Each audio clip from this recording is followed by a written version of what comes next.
Hi hello నమస్తే మీరు చూస్తున్నారు యూషియన్ డిఫెన్స్ అకాడమీ యూట్యూబ్ ఛానల్. మిత్రమా, ఈరోజు జరిగేటువంటి స్టెప్స్ అన్నీ కూడా మనకి కొన్ని క్వశ్చన్స్ అయితే వచ్చినాయి. ఆ క్వశ్చన్స్ అన్నీ కూడా మీకు డిస్కస్ చేయడం జరుగుతుంది. సో మా న్యూస్ చెందినటువంటి ఒక అబ్బాయి అంటే సెకండ్ ఇయర్ క్లాస్ అనమాట, బెంగళూరు అబ్బాయి అయితే మాత్రం మనకి యాస్టీజ్ క్వశ్చన్ పేపర్ ఏముందో అదే క్వశ్చన్ పేపర్ మనకి ఫార్వర్డ్ చేశారు అనమాట. టోటల్ క్వశ్చన్ పేపర్ మొత్తం 15 బిట్లలో ఆ అబ్బాయి 14 బిట్లు పెట్టినాడు. ఆ బిట్లన్నీ కూడా మీకు ఎక్స్ప్లెయిన్ చేస్తాను. నిన్న మనం డిస్కస్ చేసిన దాంట్లో ఎన్ని వచ్చాయో మీరు చెక్ చేసుకోండి. నేను చెప్తున్నాను, వచ్చాయా లేదా టిక్ చేయండి. వస్తే చెప్పండి, లేకపోతే లేదని చెప్పండి. లేదంటే నేను చెప్పిన క్లాస్ మీరు కూడా వెరిఫై చేస్తే అందులో వచ్చిన బిట్స్ ఏమి ఉన్నాయో మీకు ఐడియా ఉంటుంది. కాబట్టి ఈ టైంలో క్విక్ రివిజన్ సంబంధించి ఫాస్ట్గా రివిజన్ చేసుకోవాలంటే కరెక్ట్గా ఇప్పుడు చెప్పినటువంటి క్లాస్ రివిజన్ చేసుకుంటే 100% బిట్లు వస్తాయి. చెక్ చేసుకోండి. ఓకే, ఒకసారి మనం క్లాస్లోకి వెళ్తే ఫస్ట్ క్వశ్చన్ అమ్మా. ఫస్ట్ క్వశ్చన్ చూడమ్మా. How many fundamental duties are there in Indian constitution అడిగాడమ్మా. ఎన్నమ్మా? 11 చెప్పాను మీకు. ఫండమెంటల్ డ్యూటీస్ అనేవి 5A సంబంధించి 4A అమ్మా. 4A అమ్మా 4A సార్. 4A సంబంధించి ఏంటో ఉందని చెప్పాను.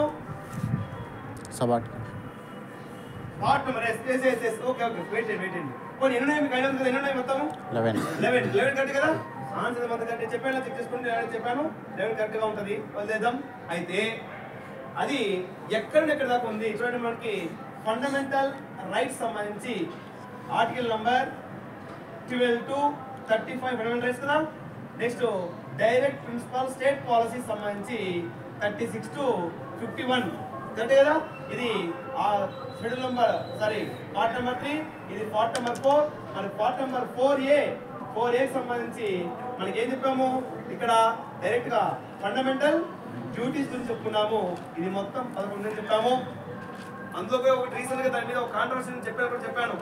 మొత్తం అయితే 11 ఆప్షన్ ఒకసారి ఎన్ని ఇచ్చాడని ఆప్షన్ లో 14, 12, 11, 7 ఇచ్చినామమ్మా. కాబట్టి ఎక్కడుందంటే ఇండియన్ పార్ట్ లో 4A పార్ట్ లో ఉంటుంది చెప్పాను. ఎస్, అది లేదనుకోండి ఇవి అడిగాడు కాబట్టి రేపు సిటిజన్షిప్ అడుగుతాడేమో. సిటిజన్షిప్ కావాలంటే మనకి ఏం చేయాలి? మనకు ఏం చెప్పాలా? Third part schedule number part number ఎంత? 3. Second part of Indian constitution లో ఆర్టికల్ నంబర్ 5 to 11 దాకా ఉంటుంది. లేదంటే ఫస్ట్ పార్ట్ అని అడిగారు. ఫస్ట్ పార్ట్ ఏంటండి? 1 to 4 సంబంధించి ఏమున్నాయి? ల్యాండ్ అండ్ బౌండరీ సంబంధించినటువంటి దాంట్లో ఉన్నాయి. లేదు ఈసారి మనం ఫండమెంటల్ మొత్తం ఏమైనా అడిగాడు కదా. రేపు ఫండమెంటల్ రైట్స్ ఎన్ని ఉన్నాయి అడుగుతారా? ఎన్ని ఉన్నాయమ్మా? 6 ఫండమెంటల్ రైట్స్ ఉన్నాయి. ఫండమెంటల్ రైట్స్ ఉన్నాయి మొత్తము 6, 6 ఉన్నాయి. మొత్తం 7 ఉండేది ఒకసారి తీసేసారని చెప్పాను. తీసివేసింది ఏది? Right to property article number 31 లో ఉండేది. దాన్ని తీసివేసి 300 సబార్టికల్ ఏలో పెట్టాడు. 300 సబార్టికల్ ఏలో దాన్ని పెట్టాడని చెప్పాను. అర్థమైందా? ముందురండి. ఎస్ అమ్మా. నెక్స్ట్ క్వశ్చన్ నెంబర్ 2 చూడండి అమ్మా. ఖచ్చితంగా బిట్ లో ఫండమెంటల్ రైట్స్ ఖచ్చితంగా బిట్ అడుగుతున్నాడు. ఇండియన్ కాన్స్టిట్యూషన్ లో 100% ఒక బిట్ వస్తుంది. Starting article number 1 to 51 subarticle A దాకా ఉంటుంది అన్ని కూడా మనము టచ్ చేసుకుంటూ రావాలి. అంత ఇంపార్టెంట్ చెప్పాను మీకు. ఆర్టికల్ నంబర్ 14 ఇంపార్టెంట్ చెప్పాను. ఆర్టికల్ నంబర్ 14 ఏం చెప్పానమ్మా? Article number 14 all are equal to law. Article number 17 untouchability. Article number 19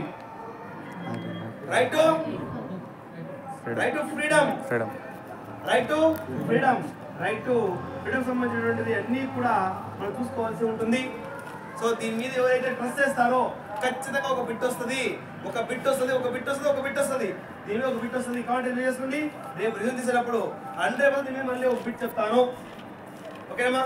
next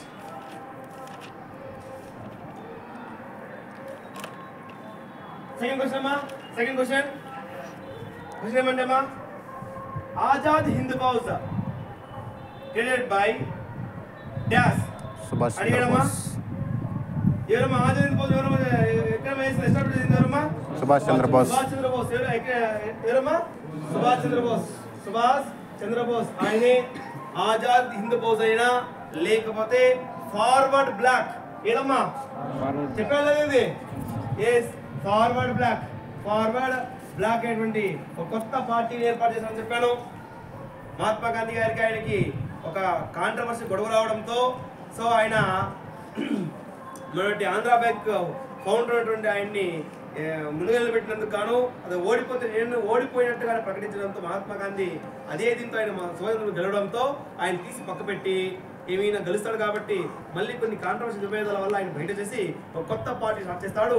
ఆ పార్టీ పేరే ఏదమ్మా ఫార్వర్డ్ బ్లాక్ అనేటువంటి కొత్త పార్టీ స్టార్ట్ చేయడం జరుగుతుంది. ఎస్ ఓకేనా. అయితే ఈయనే ఆ తర్వాత మళ్ళీ ఆజాద్ హింద్ ఫౌజ్ అనేటువంటి దాన్ని ఏర్పాటు చేసి దాన్ని ఇండియన్ ఆర్మీగా మల్టిప్లై చేసుకొని నేరుగా జపాన్ నుండి మళ్ళీ అండమాన్ నికోబార్ దగ్గరికి వచ్చి అక్కడ నుండి చలో ఢిల్లీ ఏదమ్మా చలో ఢిల్లీ చెప్పాను లేదా చలో ఢిల్లీ అటువంటి నినాదాన్ని ఇస్తాడు. నా గెస్ కరెక్ట్ అయితే రేపు కంపల్సరీగా ఈ బిట్ వస్తుంది. చలో ఢిల్లీ ఎవరిచ్చారమ్మా సుభాష్ చంద్రబోస్. జై హింద్ ఎవరిచ్చారు జై హింద్ సుభాష్ చంద్రబోస్. ఇంక్విలాల్ జిందాబాద్ మహమ్మద్ ఇక్బాల్ అమ్మా ఇంక్విలాల్ జిందాబాద్ ఎవరిచ్చారు మహమ్మద్ ఇక్బాల్. దాని ప్రాచుర్యంలో తీసుకెళ్ళింది మాత్రం ఎవరమ్మా భగత్ సింగ్. ఎవరు భగత్ సింగ్. ఎవరమ్మా భగత్ సింగ్. ఎవరమ్మా భగత్ సింగ్. గుర్తుపెట్టుకోవాల్సి ఉంటుంది. క్వశ్చన్ నెంబర్ 2 అమ్మా అది. నెక్స్ట్ క్వశ్చన్ నెంబర్ 3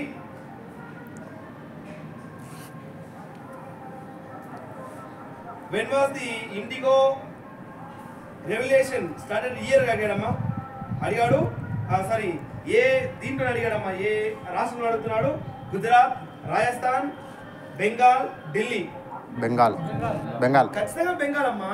అసలు తెలివైన వారు ఎక్కడి ఇంకా స్టార్ట్ అవుతుందంటే చెప్పేది మొట్టమొదటి పెట్టాల్సిన ఆన్సరే బెంగాల్. అర్థమైందా పెట్టాల్సిన మొట్టమొదటి ఆన్సర్ దాని గురించి డిస్కషన్ అవసరం లేదు. ఏమి డిస్కషన్ పాయింట్ 100 సార్లు చుట్టది అది. బెంగాల్ స్టార్ట్ ఎత్తేయాలి ఎందుకంటే అది క్యాపిటల్ సిటీ. ఈ 3 ప్రావిన్సెస్ని ఏకం చేసి ఏదన్నా ఈ 3 ప్రావిన్సెస్ని ఏకం చేసిన తర్వాత దీనికి మొట్టమొదటిసారి దీనికి గవర్నర్ నియమిస్తే దీనికి బెంగాల్ గవర్నర్గా దీనికి పేరు మారుస్తారు. దీన్ని క్యాపిటల్ గా పెట్టుకుంటారు. మళ్ళీ 1911లో ఈ క్యాపిటల్ మళ్ళీ ఢిల్లీకి చేంజ్ చేస్తారు. ఎవరు చేంజ్ చేసింది సెకండ్ హజ్ అనమాట. హజ్ దీన్ని మళ్ళీ 1911లో మళ్ళీ చేంజ్ చేయడం జరుగుతుంది. ఓకేనమ్మా ఎస్ థర్డ్ బిట్ అయిపోయింది. నెక్స్ట్ ఫోర్త్ బిట్ చూడండి ఒకసారి. ద ఎక్స్పెరిమెంటెడ్ బై ట్రూత్ ఎవరు రాసిన బుక్ మహాత్మా గాంధీ. 100% అమ్మా మహాత్మా గాంధీ. డౌటే మళ్ళీ నిన్న ఏమి వచ్చింది బుక్ ఏమి వచ్చింది నిన్న రాలేదా? సో వచ్చింది కాబట్టి నన్ను అడిగేటప్పుడు ప్లానింగ్ కమిషన్ సంబంధించి ఫాదర్ ఆఫ్ ప్లానింగ్ కమిషన్ అడిగాడమ్మా. మోక్షగుండం విశ్వేశ్వరయ్య కదా. ఈ దాంట్లో ఈయన బుక్ అడుగుతున్నాడు. ఒకవేళ కరెక్ట్ అయితే ఏమడుగుతాడు రేపు పొద్దునకి ఆ ప్లానింగ్ కమిషన్ చైర్మన్ గా మొట్టమొదటిగా వ్యక్తున్నారు ఎవరున్నారు లేకపోతే హెరాడ్ డోమర్ అంటే ఎవరు ఏమి అడగవచ్చు అనమాట. క్లియరా? అర్థమైందా?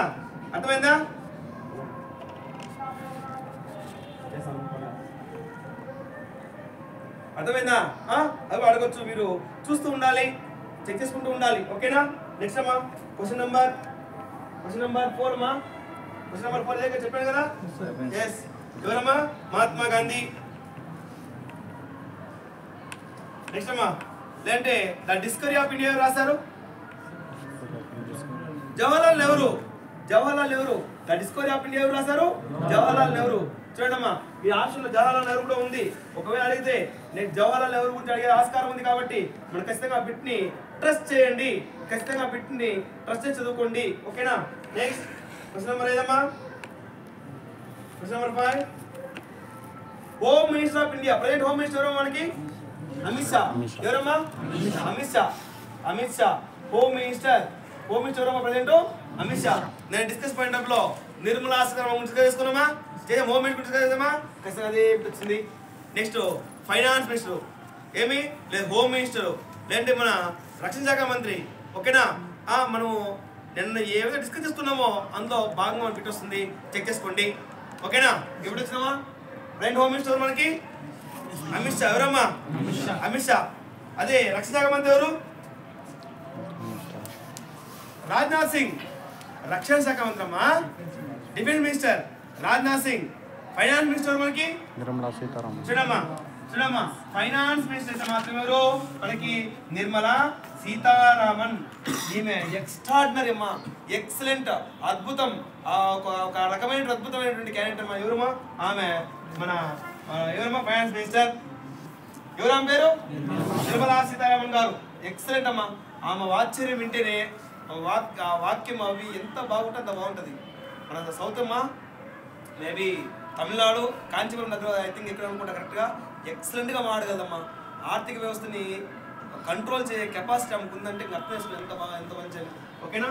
చెప్తుంది కదా ఇప్పుడు మంది ఎన్నో అతిపెద్ద ఆర్థిక వ్యవస్థగా పనిచేస్తుంది. 5వ ఆర్థిక అతిపెద్ద వ్యవస్థగా పనిచేస్తుంది. బిట్ వచ్చిన ఆశ్చర్యపోనక్కర్లేదు. రేపు మంది ద బిగ్గెస్ట్ 5th ఫైనాన్షియల్లోనే ద బిగ్గెస్ట్ 5వ మంది. ఒకవేళ రేపు వస్తే ఎన్నో అడగవచ్చు. ఒకవేళ 2024లో గెలిస్తే 2024లో మళ్ళీ బీజేపీ అధికారంలోకి వస్తే 100% ఏం చేస్తున్నా అంట వాడు అంటే 3వ ప్లేస్ తీసుకొస్తారంట అని చెప్పాను. అత్యంత పెద్ద ఆర్థిక వ్యవస్థ ప్రపంచంలో ఏది? అమెరికా. ఏదమ్మా? అమెరికా. దాని మీద చెట్టు ఆస్కారంలో ఉంటుంది, చెక్ చేసుకోవాల్సి ఉంటుంది. నెక్స్ట్ అమ్మా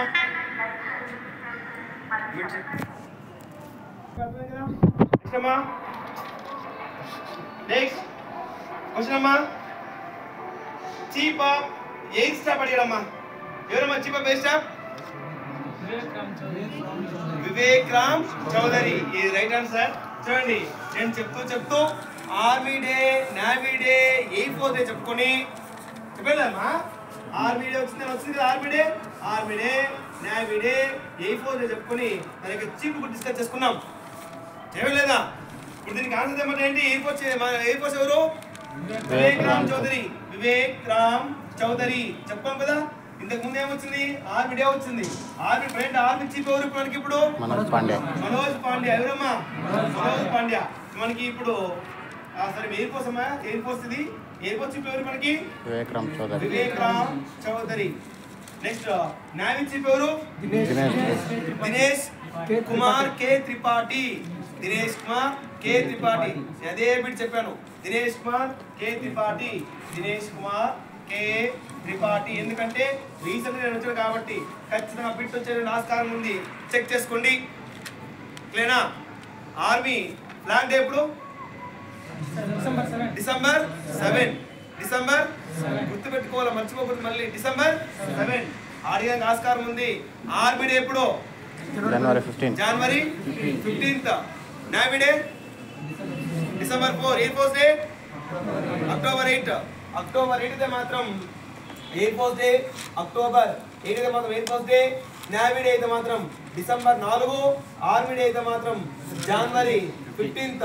ఈ బిట్లు very very very very important అమ్మా. ఖచ్చితంగా దీని మీద ఒక బిట్ వస్తుంది. గుర్తుపెట్టుకోవాలి. ఇది లేదు, మిస్ అయిపోయింది. నేను ఇంకో బిట్ చెప్పిన.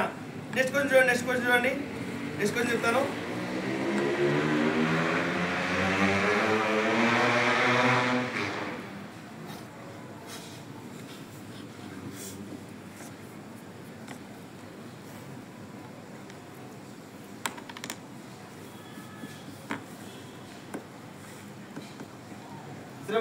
మనకి చెప్పాను సిడిఎస్. ప్రయాణ్ సిడిఎస్ ఎవరు మనకి? ఎవరు? అనిల్ కుమార్ చౌదరి. అనిల్ చౌహాన్. ఏం పేరా? అనిల్ చౌహాన్. అయితే ఫస్ట్ సిడిఎస్ ఎవరు మనకి? బిపిన్ రావత్. చెప్పాను కదా, బిపిన్ రావత్. ఈయనే ట్రైన్లో వస్తుంటే 13 మంది చనిపోయారని చెప్పాను కదా ఎయిర్ కార్డ్ ద్వారా. ఓకే, ఆయనే ప్రజెంట్ సిడిఎస్. ఫస్ట్ ఎవరు, సెకండ్ ఎవరు, అది గుర్తుపెట్టుకోవాలి. టైం పెట్టే ఆస్కారం ఉంది. నెక్స్ట్ క్వశ్చన్ చూడమ్మా. Highest literacy state in 2011 census అని అడిగాడమ్మా. కేరళ. తెలుసు కదా, అత్యంత ఎక్కువ చదువుకున్న వాళ్ళు ఎక్కువ ఉన్నారు కేరళలో. తక్కువ చదువుకున్న వాళ్ళు ఎక్కువ ఉన్నారు బీహార్. ఎక్కడుంది? బీహార్. అత్యంత పెద్ద రాష్ట్రం ఏది? రాజస్థాన్. అంటే ఇవన్నీ కూడా 2011 సెన్సస్ ప్రకారం వస్తుంది. ఇప్పుడు చెప్పండి, జనాభా ఎక్కువ గల రాష్ట్రం ఏది? ఉత్తరప్రదేశ్. తక్కువగా రాష్ట్రం ఏది? సిక్కిం. దేశంలో చెప్పు. దేశంలో సిక్కిం. ఏదమ్మా? సిక్కిం. అత్యంత పెద్ద రాష్ట్రం ఏది? రాజస్థాన్. రాజస్థాన్. రాజస్థాన్ ఏం మర్చిపోయినావా? అందుకన్నా రాజస్థాన్. చిన్న రాష్ట్రం ఏది ల్యాండ్ పరంగా? గోవా. గోవా. ఏదమ్మా? గోవా. ప్రపంచంలో అత్యంత పెద్దది ఏది? రష్యా. చిన్న దేశం ఏది? Vatican city. ఏదమ్మా? Vatican city. చూడండి అదే ఒకటి వస్తుంది. రష్యా. పెద్ద దేశం ఏది? రష్యా. చిన్న దేశం ఏది? Vatican city. జనాభా పరంగా పెద్ద దేశం ఏది? చైనా. ఏదమ్మా? చైనా. చిన్న దేశం ఏది? Vatican city. నేను ఇప్పుడు వచ్చింది కదా, నేను చైనా పెట్టి రాలే, నేను చైనా పెట్టి వచ్చింది రాలేదా? నేను చైనా పెట్టి వచ్చిందమ్మా, వచ్చింది కాబట్టి మళ్ళీ చూడండి ఏ పెట్టి వచ్చింది ఈరోజు? కేరళ వచ్చింది. మన ఇండియాలో అడిగాడు ఒకవేళ రేపు పొద్దునకి భారతదేశంలో వైశాల్యం పరంగా పెద్ద రాష్ట్రం ఏది అంటాడు? చెప్పాలా? చిన్న రాష్ట్రం ఏది అంటాడు? గోవా. వైశాల్య పరంగా ల్యాండ్ బౌండరీ పరంగా చిన్న రాష్ట్రం ఏది? గోవా. జనాభా పరంగా పెద్ద రాష్ట్రం ఏది? ఉత్తరప్రదేశ్. జనాభా పరంగా చిన్న రాష్ట్రం ఏది? సిక్కిం. ఓకేనా? నెక్స్ట్ నెక్స్ట్ అమ్మా క్వశ్చన్ అమ్మా. 2023 final men's world cup held in which place అని అడిగాడమ్మా? ఇండియా. గుజరాత్ లో అమ్మా. గుజరాత్. ఇండియాలోనే గుజరాత్ లో ఏ స్టేడియం అంటున్నాడు? నరేంద్ర మోదీ. అహ్మదాబాద్ స్టేడియం కదా, తెలుసు కదా, తెలుసు కదా. ఎన్నోసార్లు చెప్పుకున్నాము. దానికి ఎంత వచ్చారు, హాజరయ్యారు, ఫైనల్ మ్యాచ్ ఏం జరిగింది, ఎవరు ఎంత కొట్టారు, ఏ స్కోర్ ఎంత వచ్చింది, ఎన్నోసార్లు డిస్కస్ చేసుకున్నాము. ఖచ్చితంగా వచ్చింది. మరి సెకండ్ బిట్ లో మళ్ళీ సెకండ్ దీంట్లో థర్డ్ బ్యాచ్ లో మహమ్మద్ సమీ ఏ గేమ్ రిలేటెడ్ అడిగాడమ్మా? మహమ్మద్ సమీ. మహమ్మద్ సమీ ఏ గేమ్ రిలేటెడ్ అయినా అత్యంత ఎక్కువ వరల్డ్ కప్ లో ఎక్కువ వికెట్ ఒకేసారి ఎక్కువ వికెట్ తీసిన ఎవరైతే కూడా మహమ్మద్ సమీ. ఇప్పుడు మన రీసెంట్ గా ఆ ఇంకో బ్యాచ్ కి మహమ్మద్ సిరాజ్. మహమ్మద్ సిరాజ్ దేనికి సంబంధించిన అడిగాడమ్మా? దేనికమ్మా? చూడండి అంటే ఏమని స్పోర్ట్స్ మీద ఒక బిట్ అడుగుతాడు. అది క్రికెటా, వరల్డ్ లేదు cricket world Kappa, hockey world Kappa, లేదు ఫీఫా ఫుట్బాల్ వరల్డ్ కప్పా అని చెప్పలేము. ఇప్పుడు చెప్పండి. నెక్స్ట్ మనకు జరగబోయేటువంటి వరల్డ్ కప్ జరుగుతుంది. నెక్స్ట్ వరల్డ్ కప్ ఎక్కడ జరుగుతుంది? South Africa. అదే మన ఇండియాలో ఇటీవల కాలంలో వరల్డ్ కప్ జరిగింది. ఏ వరల్డ్ కప్ చెప్పండి? క్రికెట్. క్రికెట్ జరిగింది కదా. నెక్స్ట్ ఎక్కడ జరగబోతుంది? South Africa. అదే ఫీఫా వరల్డ్ కప్ నెక్స్ట్ ఎక్కడ జరగబోతుంది? నార్త్ అమెరికానా? ప్యారిస్ జరిగేది ఒలింపిక్స్. ఏదమ్మా? ఫ్రాన్స్ జరిగేదేమో. ఫ్రాన్స్ లో. ఒలింపిక్ ఎక్కడ జరుగుతుంది? ఒలింపిక్. ఒలింపిక్ అమ్మా. నెక్స్ట్ ఎక్కడ జరుగుతుంది? ఒలింపిక్ ఎక్కడ జరుగుతుంది? సర్లే ఇంక రోజు చెప్తూనే ఉంటా రోజు పొద్దున. సర్లేండి. నెక్స్ట్ అమ్మా నెక్స్ట్ క్వశ్చన్ చూడండి. బుద్ధుడు సరే సల్లేఖన వ్రతం దేనికి సంబంధించింది? సల్లేఖనం. సల్లేఖనం. సల్లేఖన వ్రత ఏం సంబంధించిందమ్మా? జైనం. కరెక్టేనా లేదా? సల్లేఖనం అనేది భారతదేశంలో జైనులు పాటించేటువంటి ఒక వ్రతం అని చెప్పాను. కొన్ని రోజులు ముద్దను తీసుకొని, కొన్ని రోజుల తర్వాత వాటర్ మాత్రం తీసుకొని, కొన్ని రోజుల గాలి మాత్రం పెంచుకొని ఏమీ లేకుండా చనిపోతారని చెప్పానే, అదే సల్లేఖన వ్రతం. ఆ సల్లేఖన వ్రతాన్ని పాటిస్తూ చనిపోయిన మొట్టమొదటి రాజుడు చంద్రగుప్త మౌర్య. చెప్పాను కదా, ఆయనే శ్రావణ బెంగుళూరులో చనిపోయాడు. అక్కడే గొమటేశ్వర విగ్రహం ఉంది. ఆ విగ్రహాన్ని కట్టించిన వాడు 2వ చాముండి రాయుడు అని చెప్పాను. దానినే ఆ గొమటేశ్వర విగ్రహాన్ని బాహుబలి విగ్రహం అని అంటారని చెప్పాను. ఆ బాహుబలి ఎవడయ్యా అంటే జైన మతంలో వృషభనాథుని కుమారుని పేరు బాహుబలి అని. ఆ మొత్తము జైన మతంలో 12 మంది తీర్థాంకరులు ఉంటారని, 24 మంది తీర్థాంకరులు ఉంటారని. అందులో మొదటివాడు ఎవరు? వృషభనాథుడు. మన యొక్క సింబల్ ఏంటి? ఆక్స్, ఎద్దు. లేదనుకోండి 23వ పార్శ్వనాథుడు. వాని యొక్క సింబల్ ఏంటంటే ఏదమ్మా? స్నేక్. లేదు చిట్టజురువాడు వర్తమాన మహావీరుడు. వాడి యొక్క ఇది సింబల్ ఏంటంటే లయన్ అని చెప్పాను. నెక్స్ట్ అదే విధంగా వస్తే వైశాఖ అనేది దేనికి సంబంధించిన ఏ ట్రెడిషన్ సంబంధించిన చెప్తున్నాడమ్మా? బుద్ధిజం. బుద్ధిజం. వైశాఖ బుద్ధ దశమి రోజున బుద్ధుడు జన్మించాడు. వైశాఖ లక్ష చెప్పండి. కానీ మీరు రిఫర్ చేసి చూసుకోండి, కానీ చెక్ చేసి చూసుకోండి. అండమని చెప్పింటాను. అది అదే వచ్చింది. వైశాఖ దేనికి సంబంధించింది? బుద్ధిజం. సల్లేఖనం దేనికి సంబంధించింది? నా గెస్ కరెక్ట్ అయితే రేపు ఈ బిట్ కంపల్సరీగా రావాలా? గురువుగణమ్మా ఓకేనా? నెక్స్ట్ లేదు మిస్ అయిపోయింది. 3 పీఠకాలు దేనికి సంబంధించింది? 3 పీఠకాస్ అమ్మా బుద్ధిజం.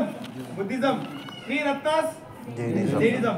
3 పీఠకాలు అభినవ పీఠిక, వినయ పీఠిక, సుప్త పీఠిక అనేటువంటి 3 పీఠికల గురించి మనం డిస్కస్ చేసాము. ఖచ్చితంగా దాంట్లో వస్తుంది. లేదు 3 రత్నాల గురించి డిస్కస్ చేయాలంటే ఖచ్చితంగా ఏముందమ్మా? 3 రత్నాలు జైనం సంబంధించింది. బిట్టు జాస్కారం చెక్ చేసుకోండి. నెక్స్ట్ అమ్మా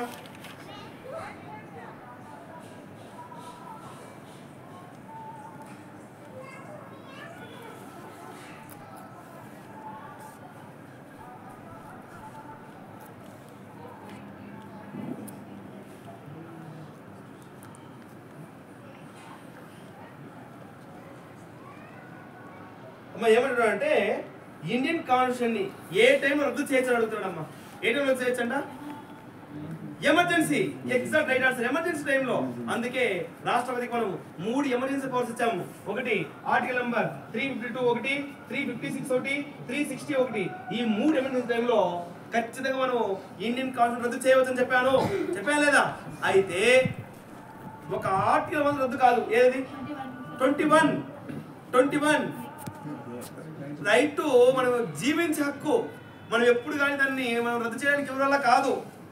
ఎస్ నా గెస్ కరెక్ట్ అది అడగవచ్చు. ఓకేనా? అడిగాడమ్మా అప్పుడు అడిగాడు. చూడమ్మా పార్టీలో 3 బిట్లు వచ్చాయి. ఇప్పటికి పార్టీలో 3 వచ్చాయి. అర్జున వాడమ్మా మళ్ళీ బిట్ వచ్చింది. అర్జున కదా అవుట్ స్టాండింగ్ స్పోర్ట్స్ పర్సన్ ఇస్తా అని చెప్పాను. అయితే అవుట్ స్టాండింగ్ స్పోర్ట్స్ పర్సన్స్ ఈ ఇయర్ లో ఎవరికి ఇచ్చారని అడిగాడమ్మా? మహమ్మద్ షమీకి ఇచ్చారమ్మా. కాబట్టి మీరు నోట్స్ చెక్ చేసుకోండి. 100% నేను చెప్పాను. మీరు కాబట్టి నోట్స్ తీసి చెక్ చేసుకోండి. అర్జున అవార్డు ఇచ్చినప్పుడు ఎంతమందికి ఇచ్చారు, ఈసారి ఎంతమందికి ఇచ్చారు, లేకపోతే ఆ పద్మశ్రీ అవార్డు ఎంతమందికి వచ్చింది, పద్మ విభూషణ్ ఎంతమందికి వచ్చింది, పద్మవిభూషణ్ ఎంతమందికి వచ్చింది? మొత్తం పద్మవిభూషణ్ 5 మందికి. అందులో మన సౌత్ నుండి 2 అని చెప్పాను. 1 వెంకయ్య నాయుడు, 2 మెగాస్టార్ చిరంజీవి అని చెప్పి డిస్కస్ చేసామా లేదా? చేసాము. గుర్తు పెట్టుకోండి. చేసామమ్మా. 100% వస్తుంది. గుర్తు పెట్టుకోవాలి. ఎస్ ఇష్టమ్మా.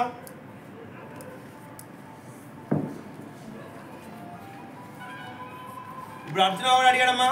రేపు పొద్దునకి రాజీవ్ గాంధీ ఖేల్ రత్న అవార్డు అడుగుతాడు. గుర్తు పెట్టుకోండి. రాజీవ్ గాంధీ ఖేల్ రత్న అవార్డు దేనికి ఇస్తారు? స్పోర్ట్స్ లో అమ్మా. దానికి ముందు ద్రోణాచార్య అవార్డు అడిగినట్టున్నాడు నిన్న. నేను 6th సెకండ్ ఆలోచిస్తున్నాను. ద్రోణాచార్య అంటే అవార్డు మీద ఒక బిట్ వస్తుంది. చెక్ చేసుకోవాల్సి ఉంటుంది. ఓకేనా?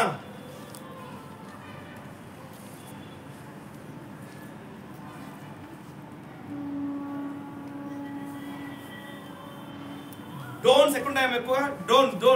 డోన్లు ఐడియా ఉందా? లేదు యాక్చువల్లీ. డోన్లు ఐడియా ఉందా? డోన్లు అమ్మా హిల్ స్టేషన్స్ అంటారు దాన్ని. ఉత్తరాఖండ్ లో హిల్ స్టేషన్స్ ఉన్నాయి. వెరీ గుడ్ రా. ఉత్తరాఖండ్ లో, జమ్మూ అండ్ కాశ్మీర్ లో హిల్ స్టేషన్స్ ఉన్నాయమ్మా.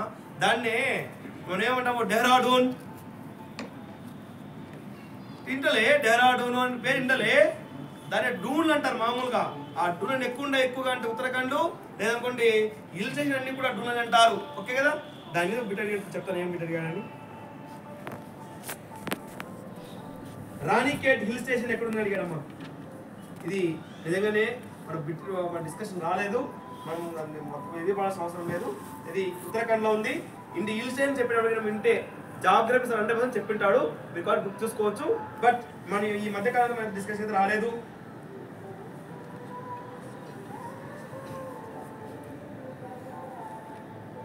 భారతదేశంలో అత్యంత ఎక్కువ రిఫైనరీ ఆయిల్ ఎక్కడ ఉత్పత్తి అవుతుందమ్మా?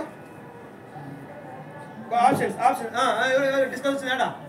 Mumbai right answer. అదే బిట్ వచ్చిందమ్మా. ముంబై అమ్మా. ఎక్కడ అడుగుతున్నాడు? ముంబైలో అత్యధికంగా ఉత్పత్తి ఏదంటే ఆయిల్. అదే బిట్ అడిగాడమ్మా. ఓకేనా? ఆయిల్ అడిగాడు. లేదనుకోండి ఇప్పుడు దిగ్బాయ్ ఎప్పుడు అడుగుతాడు. లేదంటే అస్సాంలో ఎక్కువ ఉత్పత్తి అయినటువంటి పెట్రోలియం సంబంధించినటువంటి ఎక్కడ ఉత్పత్తి అడుగుతాడు. అట్లాంటివి మనం తెలుసుకోవాల్సి ఉంటుంది. క్లియర్ అమ్మా? ఈసారి దీంట్లో ప్లానింగ్ కమిషన్ బిట్ రాలే. ఈ బ్యాచ్ లో బెంగళూరు జరిగిందమ్మా. ఇది రాలేదు. ఇంకా ఏదైనా వస్తే ఇన్నంటే నేను కంపల్సరీ ఏం చేస్తాను మీకు నేను రెఫర్ చేస్తుంటాను. దాదాపు 14 బిట్లు అమ్మ.